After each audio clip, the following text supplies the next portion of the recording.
पुरुषोत्तमा कर्णाभ्यां भूरि विश्रुतं ब्रह्मण घोषोऽसि मेधया पिहितः श्रुतं मे गोपाय मावहन्ति वितन्वाना कुर्वाणा चीरमात्मनः మన కృష్ణ ఇంటికి తీసుకుపోదాం విగ్రహం ఎవరు బావా ఇప్పుడు సాయంత్రం చెప్పు చెప్తా శ్రీరమాత్మనః వాసాగుం సిమాకావశ్చ అన్నపాలకృష్ణ భగవాన్ की जय रामचंद्र भगवान की जय स्वाहा माधवाय स्वाहा गोविंदाय नमः विष्णवे नमः मधुसूदनाय नमः त्रिविक्रमाय नमः वामनाय नमः पुरुषोत्तमाय नमः दुःखिदाय नमः नरसिंहाय नमः अच्युताय नमः जनार्दनाय नमः उपेन्द्राय नमः हरये नमः श्रीकृष्णाय नमः श्रीकृष्ण परब्रह्मणे नमो नमः नरघोषादि समस्त पीड़ा निवृत्ति द्वारा समस्त सन्मंगल अवाप्त्यर्थम गुरु रक्षा सिद्ध्यर्थम गुरु कृपा कटाक्ष सिद्ध्यर्थम रघोत्तम तीर्थ गुरुवंतर्गत भारतीय रमण मुख्य प्राणांतर्गत सीतावति श्री रामचंद्र प्रीत्यर्थम रघोत्तम गुरु पादुका पूजनं करिष्ये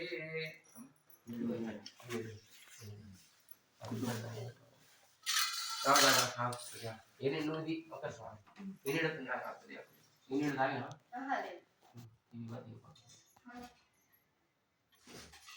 ಏನೇಳುವುದು ಉದಾಹರಣೆ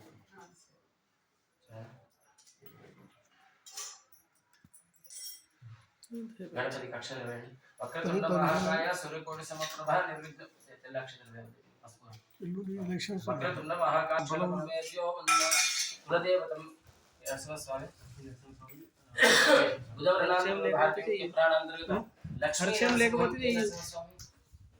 ధర్మపురి లక్ష్మీ సింహం ఆవాహయా ఇవి వీళ్ళ పాదుకలు వాళ్ళ విగ్రహం ఇది బృందావనం వాడు ఇది ఎక్కడ ఉంటుందంటే తిరుకోయిలూరు అనేటువంటి క్షేత్రంలో చక్కటి ముద్దైన చాలా పెద్దది బృందావనం ఏదయ్యా అంటే రఘుత్తమ తీర్థుల బృందావనం మన మధ్వ పరంపరలో ఇంత పెద్ద బృందావనం ఎవరికి లేదు ఆ బృందావనం ఎంత పెద్దదో వాళ్ళ మనసు కూడా అంతే విశాలమైనది పెద్దది చిన్న రోగం వచ్చింది రుజునం వచ్చింది తాపత్రయాలు వచ్చినాయి ఎక్కడో పోరు డాక్టర్ల దగ్గర పోరు ఎవరికి ఇబ్బంది ఉన్నా బృందావనంకో 5-11 ప్రదక్షిణాలు ఒక గురువు ఒక సేవా పద్ధతి అని ఉంటుంది ఆ సేవా పద్ధతితోటి మనం వారికి ఆరాధన చేస్తే అప్పుల పీడలు రుణ పీడలు శత్రుపీడ ఆరోగ్య విషయంలో ఉన్న పీడలు భార్యా పిల్లలకు ఉన్నటువంటి పీడలు అన్ని తొలగి సమస్త కోరికలన్నీ సిద్ధించే ఒక అది సిద్ధి కేంద్రం కల్పవృక్ష కామధేను వాడు మరి వీళ్ళ చరిత్రం ఏంటిది అంటే వీళ్ళ పేరు రఘోత్తమ తీర్థుడు వీళ్ళ గురువులు రఘువర్య తీర్థుడు ఆ పరంపరలో వాళ్ళకన్నా పూర్వీకులు ఎవరంటే జయతీర్థుడు మన మనకేడ జయతీర్థుడు అంతకన్నా పూర్వీకులు పద్మనాభ తీర్థుడు మధ్వాచార్య ఆ మధ్వాచార్య పరంపర పీఠ గురువులు వీరు పుట్టే విషయం తెలుస్తుంది తెలిసి నేను ఎట్లయినా ఒకరికి సన్యాసం ఇవ్వాలి కదా ఆ సన్యాసం ఇవ్వాలంటే యోగ్యుడు కావాలి అని వీళ్ళ గురువైన రఘువర్య తీర్థులు కూడా ఆలోచిస్తున్నారు సంతానం లేదు అని అప్పుడే ఒక దంపతులు మటకు వస్తారు పండు తీస్తారు మీకు ఇస్తా కానీ మీరు ఒక మాట ఇవ్వాలి మీ గర్భమందు జన్మించే మహానుభావుడు వట్టోడు కాదు పీఠాధిపతి అయ్యేది పుట్టిన పిల్లని మఠంకే ఇవ్వాలి సరే గురువులు ఆజ్ఞను మీరుతారు ఇది పుట్టింది ఎక్కడో కాదు మన స్వర్ణగడం అంటే సువర్ణగడ్ అంటారు దాన్ని స్వర్ణకేటం అని సంస్కృతంలో అంటారు అక్కడ వాళ్ళ జన్మ జరుగుతుంది మరి భూమి మీద ఉన్నటువంటి వ్యక్తికి అంటే భూస్పర్శ అయితే వ్యక్తి భవబంధాలు అంటుకుంటాయి భవబంధాలను తెంచే గురువు పుట్టేటోడు ఉన్నాడు అందుకొరకు ఆలోచన వేసి బంగారు చాటను పంపిస్తారు పుట్టంగా నేను ఎక్కడ పడవాలి చాటలు పడాలి కింద పడవద్దు మరి ఏ పాలతోటి పెరగాలి తల్లి పాలు వద్దంటారు గురువు అది కూడా భవబంధానికి కారణమే ఎందుకంటే తల్లి పాలను అడిగితే మళ్ళీ తల్లి అనే అభిమానం పెరుగుతుంది తండ్రి అనే అభిమానం పెరుగుతుంది అట్లా నేను తప్ప ఎవరు తెలియదు గురువే తెలవాలి గురువే దైవం కావాలి గురువే తల్లి కావాలి గురువే తండ్రి కావాలి ఆ గురువులు వాళ్ళే రోజు కూర్మ శాలిగ్రామకు అభిషేకం చేసినటువంటి పాలను ఇస్తారు గురువులే పాలనిచ్చి పెంచి పెద్ద చేస్తారు 8 సంవత్సరాలు వస్తాయి కొన్ని విద్యలను నేర్పుతారు కానీ వాళ్లకు ముసలితనం వస్తుంది శరీరం బృందావన ప్రవేశంగా కన్నా ముందు వీళ్లకు సన్యాసం ఇచ్చి బాల సన్యాసులు వీళ్ళే బాల సన్యాసులు వీళ్ళ తర్వాత బాల సన్యాసులు ఎవరంటే సత్యాత్మతీర్థులు. అందుకే సత్యాత్మతీర్థ శ్రీపాదుల వారు మన గురువులను ఏమంటారు, అభినవ రఘోత్తములు అంటారు. మన మఠంలో రఘోత్తములు బాల సన్యాసులు అయితే ఆ తర్వాత బాల సన్యాసులైన మహానుభావులు సత్యాత్మతీర్థులు. కానీ వీళ్ళకు తర్వాత విద్యలు ఎట్లా మరి? విద్య పూర్తి కాలేదు. వాళ్ళ దగ్గర నేర్చుకున్న ఒక శిష్యుడు ఉంటాడు, గృహస్థ శిష్యుడు. ఆయన పేరు ఏంటిదంటే ఆద్య వరదాచార్యుడు. నేను కాలం చేస్తున్నా, పరమాత్మను ఏర్పడిన ముందు రఘోత్తమ తీర్థులకు పాఠం మీరే చెప్పాలి. సరే మీ ఆదేశం అంటే ముందు అంటాడు, తర్వాత గర్వం వస్తుంది. రోజు మఠంకి వచ్చి పాఠం చెప్పాలి. లేదు లేదు నా దగ్గరనే పాఠం చెప్పాలి. ఈయన రోజు పోతాడు, ఎట్లయితే నా గురువు రాజులు కదా, నేను వాళ్ళ దగ్గర పాఠం నేర్చుకోమన్నాడు. రాకపోతే నేనే పోతాడు, అక్కడ పోతాడు, రోజు నేర్చుకుంటుంటాడు. ఏకాదశి ఉపవాసం అవుతుంది, ద్వాదశి రామదేవుడు పూజ చేసుకుని ఈయన ఆయన ఇంటికి పోయి లోపల లేట్ అయింది కదా, ఇంకా సంస్థాన పూజ అంటే వట్టిగా అవుతుంది మాటలు. ఈయన రాకన ముందే భార్య వడ్డిస్తుంది, ఆయన తింటాడు. ఈయన ఇంట్లో అడుగు పెట్టుడికి ఆయన నోట బుక్క పెట్టి తింటున్నాడు.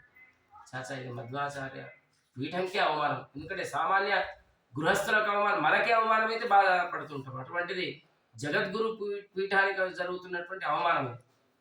ఇది వ్యక్తికి కాదు, పీఠంకే అవమానం అని చెప్పి ఆ రోజు భోజన పరిత్యాగం చేసి ఏకాదశి ఉపవాసం, అటు ద్వాదశి ఉపవాసం, 2 రోజులు ఉపవాసం చేసి నిద్రిస్తే అదేమన్నా కానీ గురువుల అనుగ్రహం అయితేనే నాకు మంచిది ప్రార్థన చేసి పడుకుంటాను.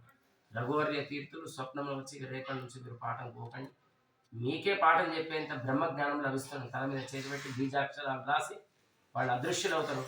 మరుసటి రోజు ప్రాతకాలం మన మఠంలో ఏంటిదంటే రోజు న్యాయసుధా పాఠం చెప్పాలి. పీఠాధిపతి పుస్తకం పెట్టుకుంటారు, పుస్తకం ఇవ్వకుండానే పాఠం చెప్తుంటారు. ఇంకా పీఠాధిపతి గురువు నా దగ్గర పాఠంకి వచ్చేటోడు రాకపోయా అని పైన ఎదురు చూస్తుంటే వాళ్ళ శిష్యులు అంటారు, ఇంకెక్కడ పాఠము, ఆయననే అన్ని పాఠాలు చెప్తున్నారు అనేసరికి పరిగెత్తుకొని వచ్చి పరీక్ష చేస్తాడు, కరెక్ట్గా చెప్తున్నాడా లేదా. వీళ్ళు ఏ పాఠం చెప్తుంటారంటే వాళ్ళకి ఏది రాదో అదే పాఠం వీళ్ళు చెప్తుంటారు.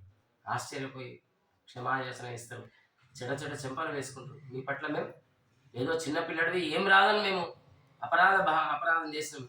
ఈ అపరాధ భావాన్ని మన్నించి మళ్ళా మమ్మల్ని మీ గురువులకు మాత్రమే శిష్యునే కాదు, ఇప్పుడు మీకు కూడా శిష్యునే అని చెప్పి ముద్రాధారణ మీరు కూడా ఉపదేశం చేయండి. ఉపదేశం స్వీకరించి వాళ్ళ అనుగ్రహానికి పాత్రలు అవుతారు. మఠంలో ఒక సాంప్రదాయం ఏంటంటే ఇప్పుడు మనకు ఛత్రచామరం స్వామివారు వస్తాయి, అది ఎట్లా పల్లకి ఎక్కడైనా స్వామివారిని ఇప్పుడు స్వామి పల్లకిలో తీసుకుపోతారు. గయా భీమగల్ ఇట్లా పెద్ద పెద్ద క్షేత్రాలకు వస్తాయి. ఆ సాంప్రదాయం ప్రారంభించింది రఘోత్తమ తీర్థులు. ఒక పీఠ పరంపరలో ఇది ఉండాలి, అయితేనే కలియుగం లోపల మర్యాద ఇస్తారు, లేకపోతే అందరినీ సమానం అనుకుంటారు అనే ఉద్దేశంతో ఛత్రచామర ఒక గౌరవం ప్రారంభించిన మహానుభావులు రఘోత్తమ తీర్థులు. వీళ్ళ శిష్యులంతా గ్రంథకర్తలే. శిష్య శిష్యాద్యా టిప్పణ చార్య సంగీత. వీళ్ళు చెప్పిన పాఠంతో వాళ్ళు కొత్త కొత్త గ్రంథాలను రాసిండు, గ్రంథాలకు వ్యాఖ్యానం కూడా చేయగలిగిన మహానుభావులు.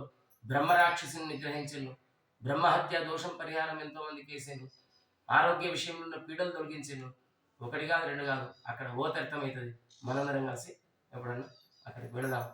దానికి అర్చకులు మా గురువు గారు మురళీధరాచార్య వారి సమ్ముఖంలో స్వామివారి ఆదేశంతో, దివాంజీ గారి ఆదేశంతో, శ్రీధరాచార్య వాళ్ళ ఆదేశంతో మనం ఈ కార్యక్రమాన్ని నిర్వహిస్తున్నాం. ఇక్కడ 21వ తారీఖు మీరందరూ కూడా పొద్దున 10:30 వరకు ఇక్కడ వచ్చి మహిమను తెలుసుకొని రఘోత్తమ తీర్థ శ్రీపాదుల వారి యొక్క ప్రసాదం స్వీకరించండి.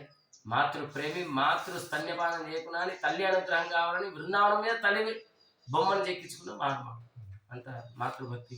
మరి మీకు కూడా అవన్నీ సిద్ధించని అని అనుగ్రహిస్తూ గురుపాద పూజ మనం చేస్తాం.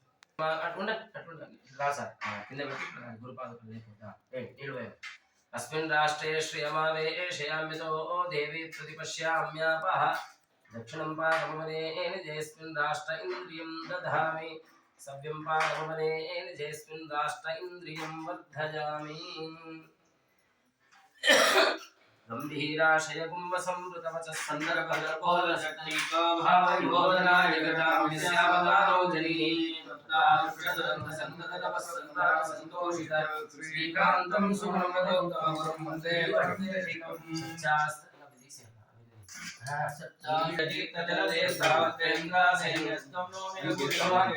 श्री विश्वपादाश्रयं उद्यन्मार्गाण्डसङ्घाषदण्डमालागमणिं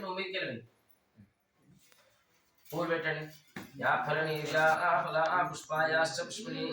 फोटो ఇక్కడ వీళ్ళకు సమర్పణ గణపతి గౌరికి కులదైవం గణపతి గౌరీ హరిదేవతాభ్యో నమః నైవేద్యం సమర్పయామి లక్ష్మీ నృసింహాయ మహానైవేద్యం సమర్పయామి ధర్మపురి లక్ష్మీ నృసింహ దేవతాభ్యో రమా బ్రహ్మ దేవదేవాసనకాద్య శకాదయ శ్రీ నృసింహ ప్రసాదయం సర్వే గృహంతు వైష్ణవాః. ఈ పళ్ళు తీసిట్లా గురువుల పాదాల దగ్గర మోపండి పెట్టండి, ఇట్లా పెట్టండి. పుష్పాలు వేసేనా మంగళారతి పట్టుకోండి. ఉన్నదా మంగళారతి?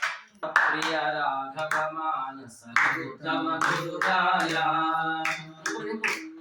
భారయతి విబహు మహిమాన్వితుడవు రఘుత్తమ గురురాయ రఘుత్తమ ప్రియ రాఘవ మానస ఉత్తమ గురురాయ ఆరతి వైకొను ఆదరింపుమా మము రఘుత్తమ గురురాయ రఘుత్తమ ప్రియ రాఘవ మానస రఘుత్తమ గురురాయ నీరాజనం సమర్పయామి. అది గురుగారికి ఇవ్వండి. మీరు కూడా అందరు మొక్కండి.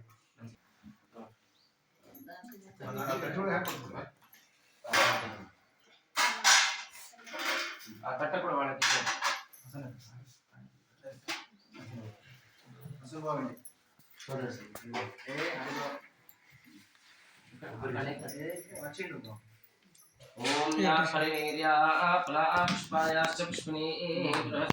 కామధేనుంచ భజత్సుర తరూపమం శ్రీభావబోధ కృత్పాద చింతామణిం ఉపాస్మహే.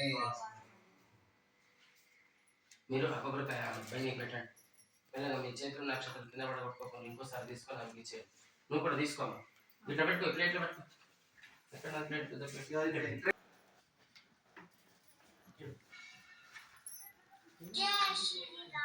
ఇదైనా నీళ్ళే. నిజామాబాద్కు ఇచ్చేసిన గురుపాదుకలు శ్రీ రఘోత్తమ బాల సన్యాసులు.